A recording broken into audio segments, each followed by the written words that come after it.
의대를 둔 전국 40개 대학이 정부에 신청한 의대 증원 규모는 3,401명으로 최종 집계됐습니다.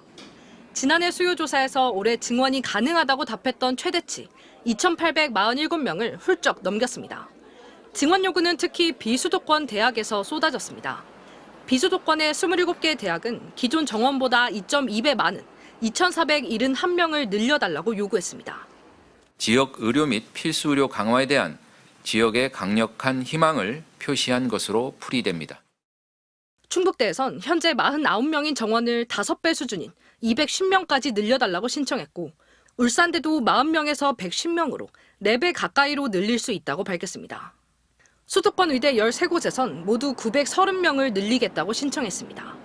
수용할 수 있는 인원들을 좀 추산을 해서 증원을 신청할 수 있을 때가 거의 많지 않잖아요. 정부는 비수도권 의대, 또 정원이 50명 미만인 미니 의대를 중심으로 정원을 배분하겠다고 밝혔습니다. 수련을 할 수 있는 여건이 충분하고요. 그 예과 학생들하고 교육을 하기 위해서 건물 하나를 기부 체납받아서 지금 리모델링을 하고 있거든요. 정부는 의료계를 포함시킨 별도 위원회에서 논의를 거쳐 정원을 배분하기로 했습니다. 정원 배정을 위한 위원회를 별도로 구성을 하게 됩니다.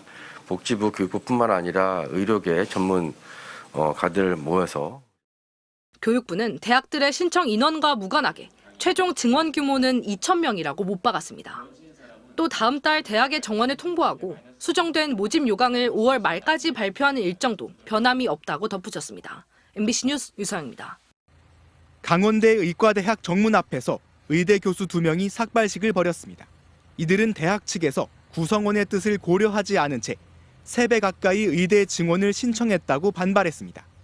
실습하는 장비들 그리고 참여해야 될 교수님들 이런 것들이 전혀 충원이나 지원이 현재까지 해주신다고는 하지만 구체적으로 나와 있지 않은 상태에서 이 교육을 감당할 자신이 없습니다.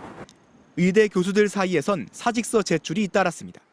경북대병원의 한 외과 교수는 정부가 우는 아이에게 뺨 때리는 격으로 협박만 하고 있다며 SNS를 통해 사직 의사를 밝혔고, 충북대병원의 심장내과 교수는 무분별한 의대 2,000명 증원은 의료 시스템 붕괴를 가속화할 것이라며 사직서를 냈습니다. 원광대에선 교수 5명이 보직 사퇴했습니다. 전국 30개 의과대학 교수협의회 대표들은 법적 대응에 나섰습니다. 이들은 정부의 의과대학 2,000명 증원을 취소해달라는 행정소송을 내고 집행정지 가처분을 신청했습니다.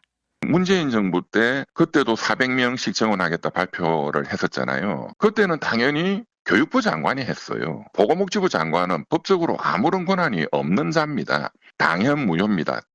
의과대학과 의학전문대학원협회는 정부의 증원 신청 결과 발표는 의사들을 망신 주려는 행태라고 비판했습니다.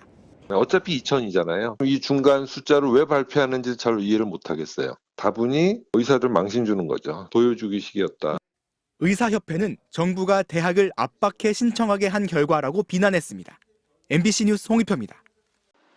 의대 증원에 반발하는 전공의들의 집단 사직과 정부의 엄정 대응으로 갈등이 커지고 있는 가운데 한국의 의대생 단체가 정부를 포갑적이라고 비판하며 해외 의대생 단체에 지원을 요청했습니다. 대한의과대학 의학전문대학원 학생협회는 SNS를 통해 세계 의대생 협회에 보낸 성명서를 공개했습니다. 이들은 한국 정부가 매우 논쟁적인 필수의료 정책 패키지를 불쑥 발표하자 전공의들이 집단 사직하고 의과대 학생들도 휴학에 나섰다며, 우리는 이 패키지가 잘못된 데이터와 허술한 가정에 근거하고 있고 현재 한국 의료 시스템이 직면한 어떤 문제도 해결하지 못한다고 믿는다고 밝혔습니다. 이어 우리는 교육이 포퓰리즘의 매개체가 되어서는 안 되며 정부가 의과대 학생과 의사들의 목소리를 억압하고 침묵시키기보다 민주적인 태도를 보여야 한다고 믿는다고 덧붙였습니다. 특히 이들은 정부가 점점 더 포갑적으로 변해 의사와 의과대 학생들을 상대로 명령과 위협을 가하고 있다며, 우리는 이러한 포갑적 정부에 굴복하지 않을 것이고 정부가 미래의 환자들을 위험에 빠뜨리도록 놔두지 않을 것이라고 강조했습니다. 정부는 업무 개시 명령에도 의료 현장에 돌아오지 않는 전공의들에 대해 불가역적인 면허 정지 처분을 예고하고 이들의 복귀 여부를 확인하는 최종 현장 점검을 진행하고 있습니다. 현재 의사협회 지도부를 수사 중인 경찰은 개별 전공의를 대상으로 한 수사는 아직 시작하지 않았다면서도 고발장이 접수되면 신속하게 원칙에 따라 수사하겠다고 밝혔습니다.